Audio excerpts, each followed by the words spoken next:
The morning of May 25th, 2020, was supposed to be ordinary. Memorial Day. A holiday for cookouts, quiet walks, the smell of grilled food hanging in the air of small-town Ohio. But inside the home of 50-year-old Matthew Moore, silence carried a weight that felt unnatural. His wife, Emily Noble, was missing. She wasn't in the bed where she should have been. She wasn't in the kitchen, where she usually started her mornings.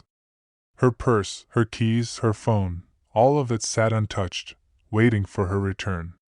But Emily never walked back through that door. At first, maybe Matthew thought little of it.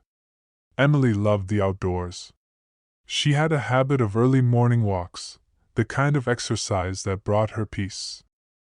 But the hours stretched, and she didn't return. Afternoon came. Still nothing. And as the weight of silence pressed against him, one thought took hold: something was terribly wrong. Emily Noble wasn't just another name on a missing persons report. She was known by friends and family as a woman of resilience, someone who had weathered storms many could not imagine. Life had not been easy on her. She had lost a husband before, a tragedy that nearly destroyed her. She had clawed her way out of grief, learning to live again, to laugh again. And when she met Matthew Moore, it seemed like her second chance at happiness had finally arrived. They were not young lovers, but their bond carried the strength of two people who had already known the depths of sorrow. When they married, many believed Emily had finally found her safe harbor. But as history shows us, sometimes the places we feel safest hide the deepest dangers.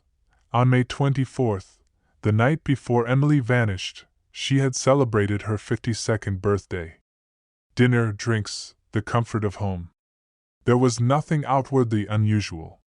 No signs of conflict, no obvious cracks in the foundation.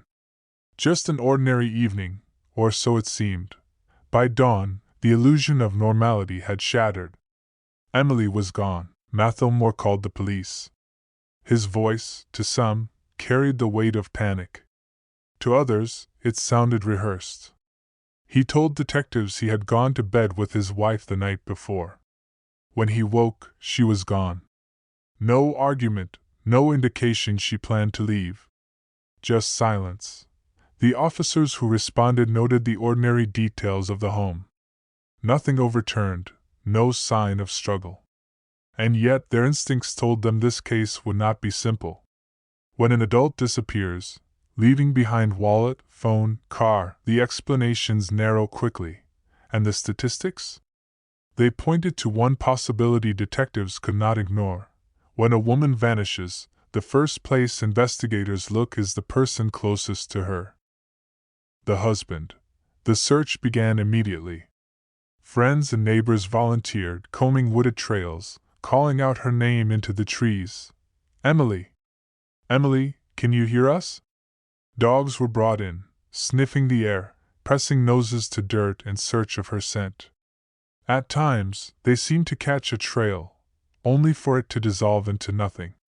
It was as though Emily had stepped into the woods and been swallowed whole. Days turned into weeks. Weeks into months. And the quiet town of Westerville buzzed with whispers. Some believed Emily had taken her own life. Others thought she had been abducted. And some, though hesitant to say it aloud, began to wonder if Matthew himself knew more than he was admitting. He appeared at community searches, sometimes distraught, sometimes oddly calm. Grief has no set shape, but to detectives trained to watch every detail, the inconsistency was noted. Still, suspicion wasn't evidence. And without a body, Emily's case remained suspended in agonizing mystery. But the woods can only hold their secrets for so long. On September 16th, nearly 4 months after Emily vanished, searchers returned to a patch of woods near Hoover Reservoir. The late summer air was heavy, the branches tangled, the underbrush thick. And there, hanging in the trees, they found her, Emily Noble. Her body was discovered in a position that immediately sparked debate. Some said it looked like suicide. Others like staging. Her neck bore signs of trauma, But was it self-inflicted or something darker? The discovery ended the search, but it ignited the true battle, uncovering what really happened to Emily Noble. Her death was officially ruled suspicious. The autopsy revealed broken bones in her face and trauma to her neck. For investigators, these were red flags. They did not speak of a woman who wandered into the woods and ended her own life. They spoke of force, of violence. Attention turned, once again, to Matthew. He denied any involvement. He insisted he loved Emily, that her disappearance had shattered him. But detectives believed the evidence told another story, and so, nearly a year later, Matthew Moore was arrested and charged with the murder of his wife. The trial that followed gripped the community. Prosecutors painted a chilling picture: a husband who strangled his wife after a night of drinking, then staged her death to look like suicide. They argued that Emily's injuries could not be explained by anything other than homicide. The defense countered fiercely. They claimed Emily had taken her own life, that she had battled depression, that her injuries were consistent with hanging, not assault. They argued that prosecutors had no direct evidence tying Matthew to her death. No DNA. No eyewitnesses. Nothing but suspicion. In the courtroom, experts clashed. Pathologists argued over the meaning of Emily's injuries. Was it murder? Or self-destruction? And in the center of it all sat Matthew Moore, the husband accused of killing the woman he once swore to protect. The jury deliberated for hours, weighing testimony, weighing doubt. And finally, they returned with a verdict: not guilty. Matthew Moore walked out of the courtroom a free man. But freedom is not the same as innocence. To this day, debate rages. Some believe Matthew is guilty, a man who got away with murder. Others believe he was the victim of a witch hunt, a husband wrongfully accused because investigators could not accept the possibility of suicide. And so the story of Emily Noble remains shrouded in uncertainty. What really happened on the night of her birthday? Did she choose to end her life? Or was her life taken from her? The only person who truly knows is no longer here to speak for herself. What remains is silence. The same silence that haunted Matthew Moore's home on the morning she vanished.